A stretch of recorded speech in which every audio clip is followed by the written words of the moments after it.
le chef du secteur des eaux et forêts de Thiès. Voilà, nous sommes aujourd'hui en présence de la forêt classée de Thiès. Un massif qui est classé depuis 1930 par l'administration.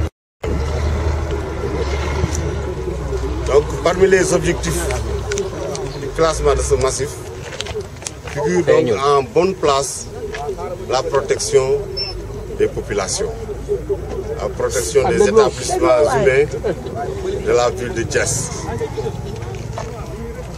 Je peux dire que même la ville de Thiès doit son existence à cette forêt classée-là. Malheureusement, cette forêt classée fait l'objet aujourd'hui d'agressions multiples, multiformes et multidimensionnelles.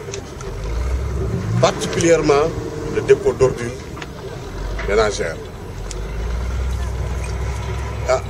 Le service des eaux et forêts qui condamne cet acte a déjà initié des mesures pour vraiment venir à bout de ce fléau. Et parmi ces mesures-là aujourd'hui, c'est l'éradication des dépôts et ensuite collaborer avec les populations, surtout les populations riveraines, pour que cela ne se reproduise. Voilà en quelque sorte l'objet de cette cérémonie aujourd'hui. Et si les eaux et forêts parviennent à faire ça, nous le devons à certains partenaires. Et là, je voudrais m'arrêter un peu sur ces partenaires-là. Je voudrais nommer l'UCG, le pôle de Thiès, avec à sa tête M. Mbaye, qui n'a ménagé aucun effort vraiment pour nous permettre de faire cette opération. À la suite de l'UCG, il y a Socosim Industrie, avec à sa tête M. Mou, avec une bonne contribution financière pour nous permettre vraiment aussi de faire ce travail. Il y a M. Djibi Diagne, mon parent, qui est toujours présent pour vraiment toutes les causes de la ville de Thiès. Nous le remercions infiniment et vraiment nous nous réjouissons de sa présence malgré son âge très avancé. Merci beaucoup, M. Djibi Diagne, mon parent. Cette opération a été entamée depuis quand? Depuis lundi. On a démarré cette opération depuis lundi avec l'UCG. Et maintenant, je vais vous donner un peu l'agenda de la cérémonie. Voilà. Nous allons donner la parole à la population, aux riverains ou bien aux occupants de la forêt classée de Thiès. Ensuite, on va donner la parole à l'UCG pour les considérations techniques de l'opération. Ensuite, la parole va revenir à l'inspecteur régional des eaux et forêts de Thiès, colonel Dien. Et pour terminer, on va donner la parole à monsieur le préfet de Thiès. Et voilà en quelque sorte un peu le programme de cette journée. Après, on va visiter un peu ce qui est fait ici depuis lundi. Les parties traitées et les parties qui restent à être traitées. Parce que l'opération ne s'arrête pas aujourd'hui, ne s'arrête pas cette semaine. Nous envisageons, après l'éradication des dépôts, de redéfinir les limites de la forêt, de faire le rebornage, de faire le repancartage. Et tout cela, ça demande des moyens. Donc nous tendons toujours la main à nos différents partenaires, particulièrement les collectivités territoriales. Nous faisons appel à eux vraiment pour qu'elles se présentent à nos côtés. Parce que le travail là, vraiment, c'est pratiquement de leur ressource. Ensuite, la population. La population, nous l'appelons à collaborer avec les eaux et forêts, surtout dans le contrôle et la surveillance de cette massif. Parce que les eaux et forêts ne peuvent pas être partout. Mais je suis sûr qu'avec la collaboration des populations, on arrivera à bout de ce problème-là. Voilà donc en quelque sorte, en résumé, ce qu'on entend faire aujourd'hui. La place de Thiès se trouve sur le plateau de Thiès. Et je l'avais dit tout à l'heure tantôt que la ville de Thiès doit son existence à cette forêt classée. Donc toutes les ordures qui sont déversées sur cette forêt classée vont revenir dans la rue par les eaux de ruissellement, par le vent et même par ce qu'on appelle les bouillements. Donc les populations ne sont pas épargnées.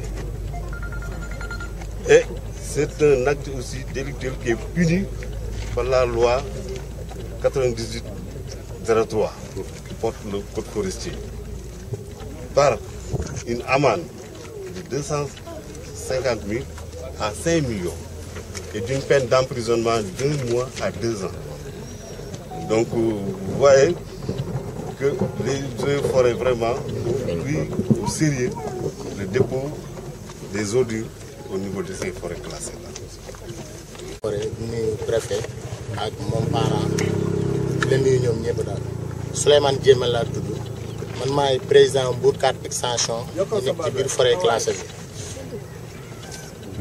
waaw kaddu gi lan la ci turu ñi ngay wax.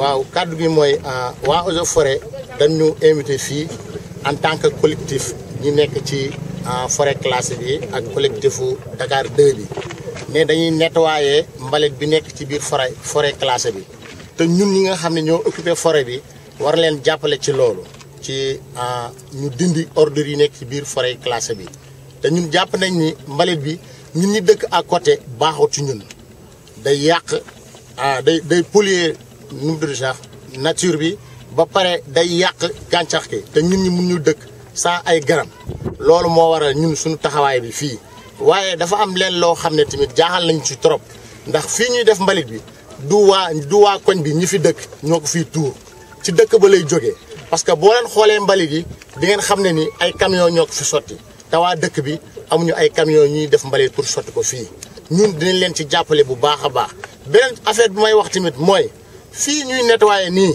ñun dañ ko defoon ay dëkkuwaay la te dossier bi ñu ngi ci le colonel Birame Dieng mi ngi ci de passage ñu ngi koy remercier vraiment mi ngi ci jàppale bu baax métti na ci moom parce que forestier la pour mu bàyyi àll dafay métti trop ci moom mais ñu ngi ciy góorgóorlu bu baax a baax ñu leen di ñaax di wax population bi ak waa Thiès yëpp képp ku fiy tuur mbalit na ko bàyyi ndax mi ngi lor population bi ba pare fi ñuy tuur mbalit ay dëkkuwaay la nit ñi dañ fa war a dëkk ñu ngi koy waaj a déclassé loolu ñu ngi wax képp ku fi tuur na ko bàyyi ñi dëkk ci côté bi côté mbalit bi nañ ko surveiller ndax pour suñu bopp la ndax collectif bi ñun ñu ngi ciy liggéey wax nañ ci ba sonn ñun jot nañ koo nettoyé woon mais xam nga borom camion yi bu ñuy ñëw doo leen gis bu ñuy ñëw loolu laa amoon lu may wax ci affaire mbalit bi di ko tëjee di wax lancer message président de la république di ko xamal ni moom moo ñu diggoon waa Thiès na leen boole naa leen gouverneur mu jox leen seen terrain yi ngeen occupé ci biir forêt classée bi affaire bi mi ngi bëgg a jëm at parce que man na at le 18 décembre bii laay am at mi ngi bëgg a yàgg te vraiment bëgg nañ mu jàppale ñu si dossier bi mu signé dossier bi waa Eaux et Forêts jox ñu suñuy këyit ñu continuer parce que forêt bi yaat na am na leneen lu des ci biir li des ci biir nag ñun ñëpp ñoo ci ànd sàmbal ko waa Eaux et Forêts te ñu xam ne forêt classée bi du pour waa Eaux et Forêts pour ñun la parce que ñun ñoo fi dëkk commandant bi maa ngi dégg bi muy wax ci kaw plateau bi la nekk plateau boo gisee plateau mooy lu rasé lu féete ci kaw maanaam bu tawee ndox mi day wàcc ñëw suñu biir kër yi kon ñun war nañoo sàmm forêt boobu nekk ci biir ñu ji fa ay garab sàmm ko defaral ko ñu ngi wax waa Eaux et Forêts bés bu ñu amatee journée de reboisement ci biir forêt bi nañ ñu invité collectif yi dinañ ñëw ñu jàppale leen parce que xam nañ ne forêt bi ñun lay jàppale waaye fii mbalit bi nekk nii ñuy waaj a defar nii nañ xam ne ni ay dëkkuwaay la ñun ay terrain la ay dëkkuwaay la parce que amoon na fondation buy valeur de 2 millions bu ñu fi defoon ñu dind ko jamonoy Lopez loolu ñu ngi leen di wax pour ñu xam loolu ñu xam ni fii dëkkuwaay la mais li ci kaw moom ñun dañ leen si ànd ñu sàmmal leen ko bu baax a baax.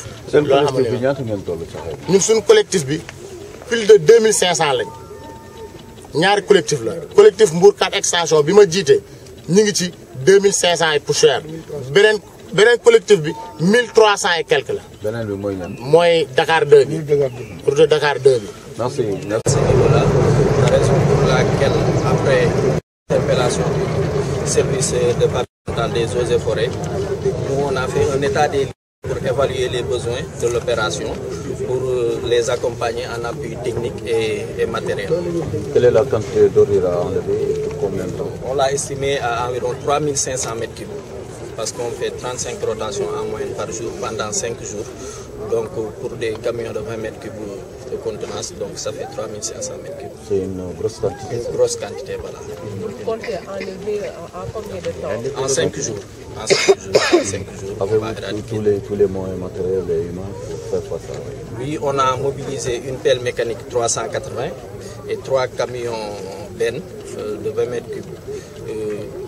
On a pris 3 camions parce que la décharge n'est pas trop loin. Donc les rotations peuvent être assez nombreuses. Est-ce que vous sentez un peu l'appui de la population rurale ou bien vos équipes vont faire le travail? Oui, nos équipes vont faire le travail, peut-être après un peu de raclage, ça pour la finition, mais le plus gros du travail, ça demande le matériel lourd en fait, pelle mécanique et camion. Quelle est la superficie concernée par l'opération? La superficie, je saurais le dire, mais je sais que c'est environ sur une longueur de 800 mètres. Donc, ça met sur combien? Pardon? Longueur de 800 mètres. Oui, largeur. Sur largeur, on peut dire 30-40 environ. 30-40, ça varie en fait.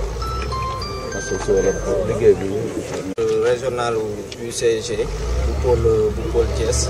UCG mooy unité de coordination et de la gestion des déchets solides bi nga xam ne mooy bras technique bu état ci ni ñuy war a saytoo ak ni ñuy gérer mbalit bi nga xam ne aussi mooy jàppale commune yi ci ni ñuy gérer seen mbalit. Donc bi ñu waa service eaux et forêts interpellé dañu bëggoon ñu jàppale leen ci dépôt bi nekk ci voie de contournement bi. C'est vrai que ni dépôt la boo xam ne nii yàgg na fi trop. À chaque fois ñun au niveau de l'UCG itam ñu ngi ko doon waajal pour def opération bi mais comme que demande bi aussi ñëw na ñu ne c'est une occasion pour ñu boole moyens yi ñu am yëpp pour def benn intervention moo tax avant ñu doon def intervention bi ñu ñëw def état des lieux xayma yan moyen la laaj te biñ ko xaymaa aussi laaj na pelle mécanique mooy matériel lourd bi ak camion MRP bi ñu ci toll ci ñett pour mën a dindi mbalit mi fi nekk. waaw bari na mi ngi toll ci comme que camion yi dinañ def bés bu nekk maanaam fanweeri tournée ak juróom donc soo ko xaymaa ci camion bu nekk su fekkee contenance bi 20 mètres cubes la ci juróomi fan day doon 3500 mètres cubes maanaam ñetti junni ak juróomi téeméer. est-ce que lépp dina set ci juróomi fan? incha allah lépp dina jeex ñu ko évaluer noonu la te gis ngeen ni presque li ci des bariwul après beneen phase bi rek mooy partie bële bi nga xam ne moo ci des pour ci léegi suba. léegi lan moo war a doon appel bi yéen a ngi def seen kéem kattan mais dëkk bi di Thiès bari na mbalit.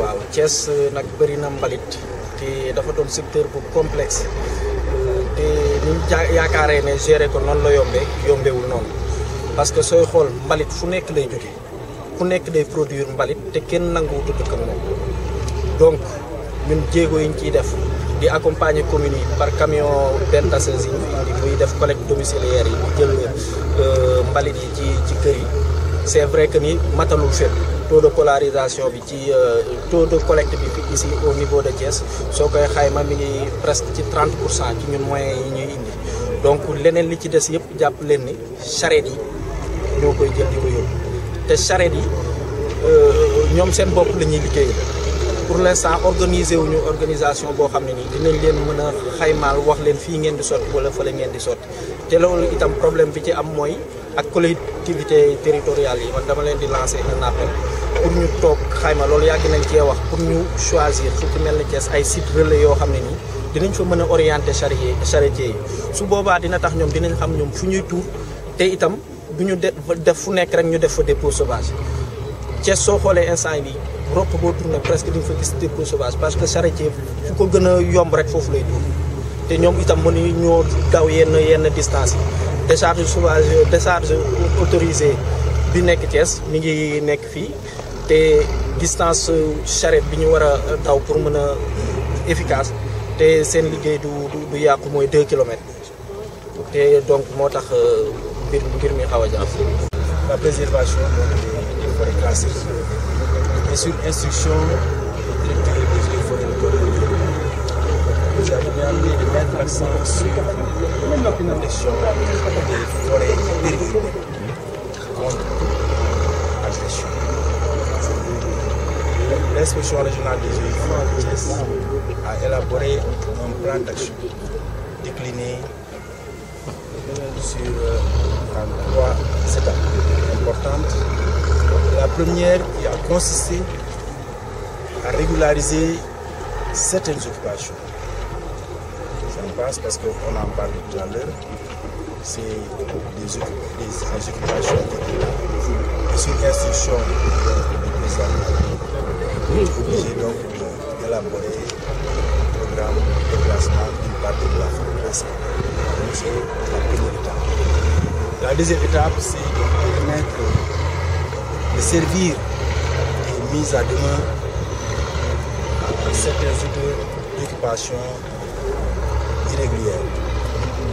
Et je pense que ces mises à demeure-là, bientôt seront expirées et le déguerpissement sera fait pour certains occupants illicites de la forêt classée. Et la troisième étape, c'est de lutter contre une tentative d'occupation de cette forêt. Et le programme d'aujourd'hui, l'opération d'aujourd'hui entre dans le cadre de cette dernière étape. Parce qu'on a vu qu'il y a eu une occupation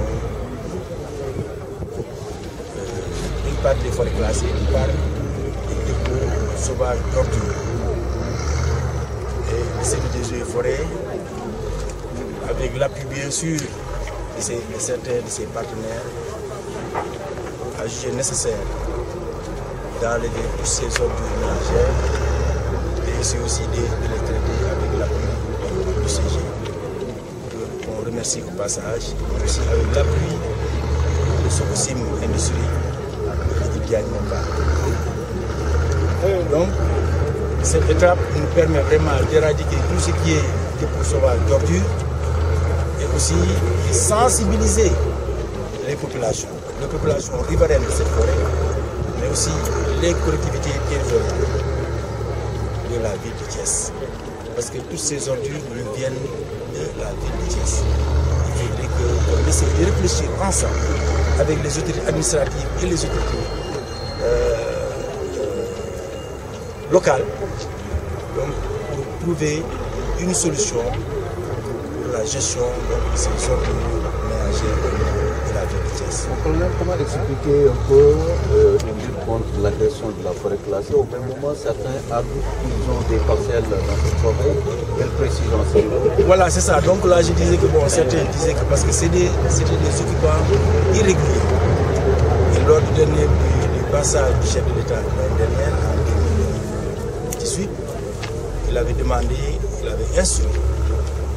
le gouverneur de la région donc, de voir comment on va régulariser donc, la présence de ces occupants. Et là, c'est ce qui a expliqué donc, le projet de déclassement d'une partie de la forêt classée. Donc là, je pense bien que le dossier va aboutir sous peu et que bon, ces gens qui sont déjà des occupants irréguliers vont voir leur situation, c'est régularisé et vont être dotés de parcelles. Quel est le problème un peu à laquelle vous faites face pour gérer cette forêt? Bon, ça a dit le problème, c'est bon, j'ai dit, il y a beaucoup de formes d'occupation, d'agression. Parce que bon, il y a eu des agressions, parce qu'il y a les populations riveraines qui essaient toujours d'avancer vers la forêt pour l'occuper de manière illégale. Il y a d'autres, des habitations.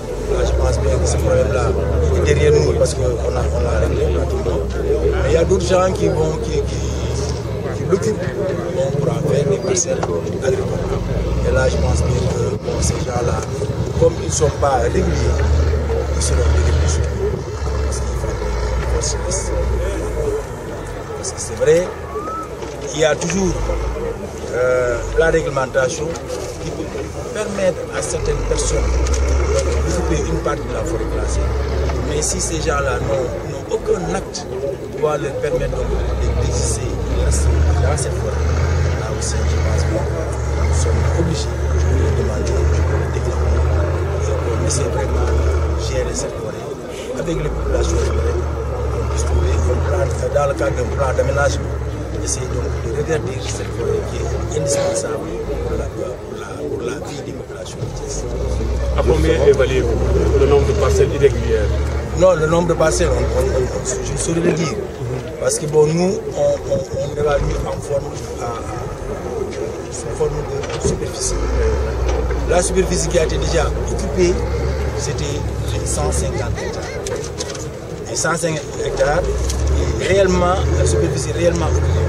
Et il y a d'autres tentatives qui ont été menées et qui tournent autour de 50 hectares. Donc globalement 200 hectares.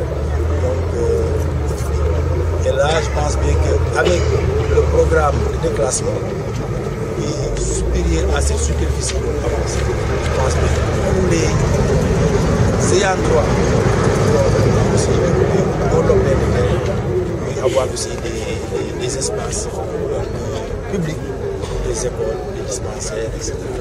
Parce que là, je suis colonel de l'inspecteur régional de forêt. Service eaux et forêt bu ñu ko déggee moom mooy aussi service bu war a saytu àll loolu moom suba ngoon bu dégg ci loolu mooy suñu liggéey yàlla def na bu ñu ci tàmbali aussi suñu kilifa nañu li ma gën a soxal moom mooy suñu forêt périurbaine moo naan forêt yi xam ne dañoo nekk ci peggu dëkk surtout forêt Thiès bi léegi nit ki moo ko saytu vraiment aar ko nga xam ne ñoom ñoo ko ak bépp nga xam ne ñoo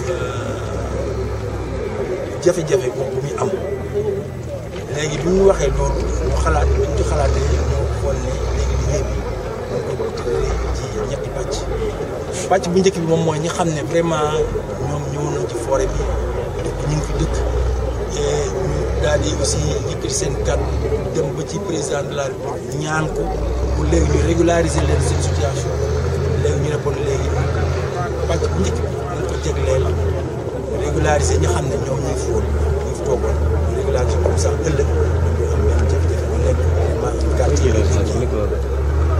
ñaareel pàcc bi ñu ne ñu moo léegi tamit ñi xam ne dañ fee nekk ci biir forêt bi te amuñu benn këyit jox na leen ay këyit ñaan leen jox leen diir ab appal leen neen nag feeg diir boobu nañu jël seen i bagage daal di génn bu fekkee génn fi nag léegi ñu génn def naa diir boobu léegi mu jeex ñetteelu pàcc bi moom mooy nga xam ne solo si liggéey tey maanaam aaye nag léegi ñëpp a occupé bu benn pexe ñu koy occupé amati pexe ñu koy occupé moi par exemple suñu sottee mbalit suñ fi jëlee yeneen ay nit def ko ci kanam donc yooyu la ñuy aaye bu ñu gisee nañ mbalit mi vraiment léegi am na fi doole lool nit ñi ñu commencé na produit yaa ngi fi ñëw nekk yi ñëw léegi suba sax nañ fi def ay mbaar ginnaaw suba ñëw def dëkkuwaay léegi ñu ne bon nañ seet nan la ñuy mën a def ba génne fi mbalit yàlla def na bi ñu ko xalaatee ak commandant Diouf nga xam ne moo yore département Thiès ci eaux et forêt wala eaux et forêt ñu gis suñu xam ne suñu partenaire ñu jàpp muy UCG muy Solusi industrie muy jib jaay ñu baax ñu jàppale ñu dund fi mbalit ñëpp traité ko yóbbu ko ci décharge bi xam ne moom la ko teg léegi nag bu ñu ko fi jëlee ba pare kenn def ci mbalit wala kenn def ci leen loo xam ne waroon na ak mbirum eaux et forêt loolu moom moo tax moom mooy solo si donte waroon nañuy wax ne fii ñuy toll nii ay kër la. waaw yoon mayu leen ñu def fa dara. waaw déedéet yoon mayagu leen ñu def fa dara parce que ñoom aussi dañ fa ñëwoon dañoo ñëw occupé wàll yu ñu féete wàll yu ñu nekk sama ginnaaw ba ñenn ñi ñëw jéggi tali bi latérite bi dem di uti waat fële ca kaw donc léegi comme yooyu yëpp amoon na ay lotissement yu ñu fa def ñu ne léegi bon nag comme ñaan nañu ne président de la bi xam ne moom rek la nañu jagleel sañ-sañu déclassé forêt ñaan nañ ko loolu yëpp seen ñoom seen mbébét yëpp jël nañ ko en compte wax dëgg yàlla jéggi nañu fi daal nañ léegi na leen jox superficie bu yaatu pour ñëpp nga xam ne ñu ngi fiy yaakaar ak dëkk. dossier bi avancé na lool jóge na Thiès dem na Dakar te def naa ne li tax li ci des mu egg ci tableau président yàggatul soob yàlla ngeen jot seen i nga dossier bi dellu soo nekk du ñun damay préciser bu baax ñun Eaux et Forêts ñooy joxe suuf ndax ñun xam nga forestier neexu ko muy dëgg benn partie forêt bi ko joxe waaye bu ko joxee ba pare defe naa ne lépp day dellu ci ki xam ne moo région de Thiès ak commune yi xool lan lay def ñëpp ñoo xam ne recensé na préfet yi nii taxaw moom mooy département bi ñëpp recensé wu noonu ñi ñu recensé wu ñëpp jox leen seen i parcelles ñu am comme ça ku nekk am foo dëkk. danaa boo leen tourné mbalit on est en point de presse. ma ne gannaaw ba ngeen tourné kii bi. Je me donne le droit de parler quand même parce que dañoo nawloo li préfet li colonel ma ne gannaaw ba ngeen tourné mbalit bi yan matuwaay ngeen di jël pour kenn du ko fa sotuwaat. léegi non kenn du ko fa sotuwaat. gis nga dafa am yoon ñu code forestier bu ñu ko appliqué ku ñu fi fekk def naa ne ci bi mu fi ñëwee li mu njëkk a def moom mooy sare di mu fi fekkoon ñëpp dina jàpp borom sare yëpp am na sare boo xam ne ba léegi moo fa des barki démb am na sare bu ñu ko jàpp sare yi fi indi tuur mbali ñëpp dina jàpp léegi nag dañ ne population bi di tax ñu invité leen ñu taxaw population bi mbalit mi mais man dëkkuma fi mais mbalit mi ñoom lay gën a sonal donc ñoom aussi dañoo bëgg liggéey ak ñu ànd liggéey ak ñun comme ça képp ku ñu fa gis muy tuur mbalit ñu signalé ko suñ ko mënul arrêté parce que xëy na amuñu dogal boobu ñu signalé ko ñu jàppale leen yóbbu te ku ñu fi jàppati nag def naa ne damay ñaan muy préfet muy gouverneur muy maire ñoom ñëpp muy kilifa yi fi nekk bu kenn ñaan. na ñun aussi jumtukaay ak moyens yi xam ne yéen di jël pour ay fan yi yëpp ñuy dindi mbalit mi def naa ne lu am solo bon nag mënuñu cee dindi mbalit mi ba pare ñu bëgg na tey suba dañ delluwaat mbalit moom du fi amati léegi bu jumaan yi lay ñaan seen bagage yi ñu teg ñu jël seen i bagage yóbbu. c'est impossible. ñu jël seen i bagage yóbbu léegi képp ku fi tuur mbalit yéen maa ngi leen koy ñaan yéen waa population bi képp ku fi tuur mbalit am ngeen numéro nit ñi ngeen woo leen di jàpp am na ñeneen ñoo xam ne fan yi dina leen jàpp parce que dañuy tuur ay fosse septique ci biir forêt. Et je voudrais également profiter de l'occasion pour féliciter les services des Eaux et Forêts qui ont aujourd'hui initié une opération de grande envergure d'enlèvement des ordures ménagères.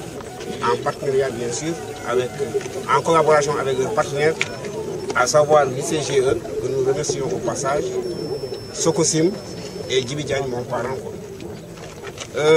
Lancer également un appel à l'endroit des collectivités territoriales pour les exhorter à participer à l'effort de protection et de surveillance de la forêt classée de Thiès, mais également de réfléchir sur la gestion des ordures ménagères qui est une compétence transférée des collectivités territoriales. C'est-à-dire mettre en place un système de collecte des ordures ménagères, mais également réfléchir sur par exemple d'éventuels centres d'enregistrement technique, c'est-à-dire qui permettra non seulement de collecter des ordures ménagères, mais également de les transformer.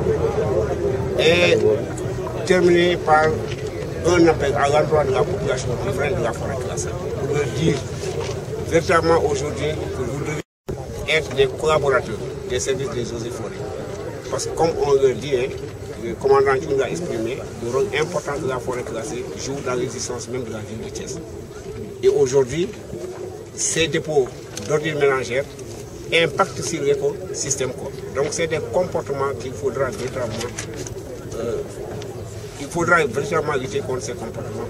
Donc je crois que les populations qui vivent aux alentours de la forêt doivent être des collaborateurs, c'est-à-dire que participer à la sauvegarde de la forêt classée en dénonçant par exemple certains charretiers qui viennent déverser ici des ordures ménagères. Et maintenant, vous dire qu'en tant qu'autorité administrative, nous sommes disposés et nous sommes engagés à accompagner tous les acteurs qui interviennent dans la forêt classée pour véritablement qu'il y ait une préservation et une protection de la forêt classée qui joue un rôle extrêmement important dans la vie des populations de Thiès. Parce que nous avons dit que nous avons forêt classée. te nga xam ne forêt classée bi dafa am benn rôle important bi nga xamante ni moom lay joué di féliciter aussi service eaux et forêts yi nga xamante ni jël nañu daal ay initiative ak seen partenaire muy UCG muy Sococim ak Djibi Ndiaye mooy parent pour dindi mbalit bi nga xamante ni jotoon nañ ko tuur fii si biir forêt classée bi di lancer aussi appel à collectivité territoriale parce que ñoom tamit dañu war a participer si effort bi nga xamante ni consistant à ñu sauvegarder forêt bi surtout la gestion des ordures ménagères parce que c'est un problème au niveau national. Alors collectivité territoriale yi tey dañu war a réfléchir si système de collecte et de ramassage des ordures ménagères mais aussi transformation bi parce que ordures ménagères war nañu ko dem rek sotti si àll bi mais war nañu aujourd'hui xalaat def ay stratégie yi nga xamante ni dañuy permettre bu ñu ko collecté ba pare dañ koy transformer mu amaat beneen njëriñ donc di ñaax aussi population bi ñoom tamit ñu nekk ay des surveillants parce que quelqu'un wax na ko léegi nee na ñu dëkk si forêt classée bi ñooy tuur fii seen bëgg mais ñeneen ñoo jógee yeneen quartier mais ñoom tamit nañu nekk ay soldats forêt classée bi bu ñu gisee ku tuur fii bëgg bi ñu tere ko pour bañee aussi ñu woo service eaux et forêts comme ni ñu ko waxee parce que aussi c'est des actes qui nga xam ne qui sont passibles à une peine c'est-à-dire que bu ñu leen tere tey bu ñu dindee mbalit bi bu mu jeex en tout cas daal ku fi tuuraat mbalit service des eaux et forêts bu ñu appliqué code forestier bi je crois que dina am ay daan seen kaw donc ñoom aussi nañu organiser ba képp ki nga xamante ne daal indi fi mbalitam ñu tere ko tuur fii si forêt classée bi parce que forêt classée bi dafa am benn importance pour la vie de la population de Thiès.